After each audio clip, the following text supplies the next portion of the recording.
But the bottom line is we're trying to put the options out there because the city uses this also for your CIP. This process right here for your. Sure. So I want to make sure that this is all inclusive. Sure. But let me just clarify something. I just want to drive it home and get to the bottom line there. Sure.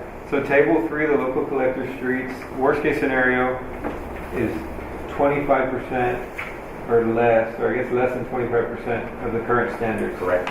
And then on the next, for the current streets, That's a 30-year.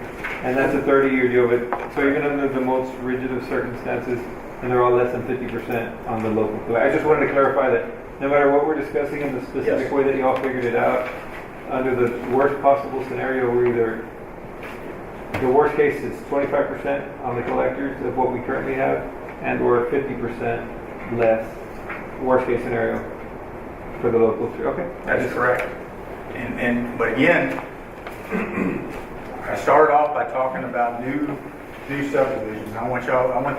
This is really more direct to help the developers kind of understand too where a pavement engineer will come from. Sure. We don't want to just go in there and drop it down a quarter, down to less than 25%. We want it to be reasonable. Okay. So what needs to happen is we take this information and you're going to have to kind of come together. I can't do it for you. Sure. I'm not a mediator. What you'll need to do is take this information and basically come up with a solution. And the solution could be, I'm getting you closer with a truck factor that raises it up a little bit closer. It's not going to get you close, or what the city wants. Because y'all I understand y'all like to keep it where it's at, but that's probably not realistic. I do a lot of expert witness stuff. I'm kind of deviating from what I've talked to Jeff I was going to talk about. I do a lot of expert witness stuff too. And my deal is I try to come to solutions. I don't want to go to court. I don't want to deal with lawyers. There's probably some lawyers in here too, but I don't want to deal with lawyers. Well, we're not talking about any. What I'm getting at is I want solutions. I look for solutions. And so what we need to do here is we need to come to a solution, an agreement. Okay, 100,000. We're going through the same exercise in San Antonio, whether y'all know it or not. But the 25% of a million, it's not that you're dropping it to 25%. It's the question was a million a reasonable number to begin with? We could have said 10 million and said, well, we can't drop it to 10% of the original number. But the original number might have been completely arbitrary. I think that's what the... And it's such an important, such an important part. Yes.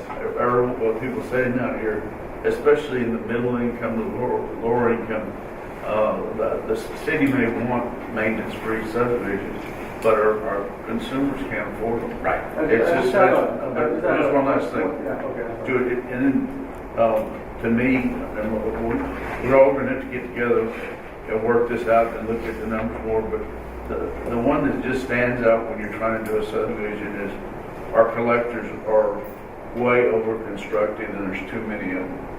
And just help right there from subdivisions I'm just doing is a huge number.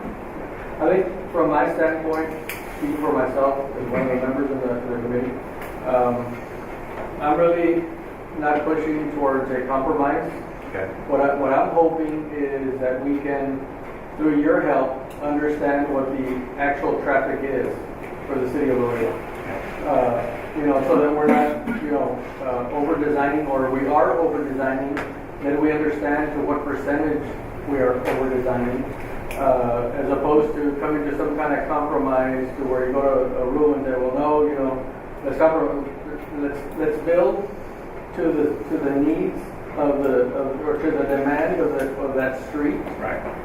And if there needs to be some kind of safety factor, okay, well then let's discuss the safety factor, but let's understand what the true traffic is, the type of traffic that we have on our streets, and design accordingly. That's where I'm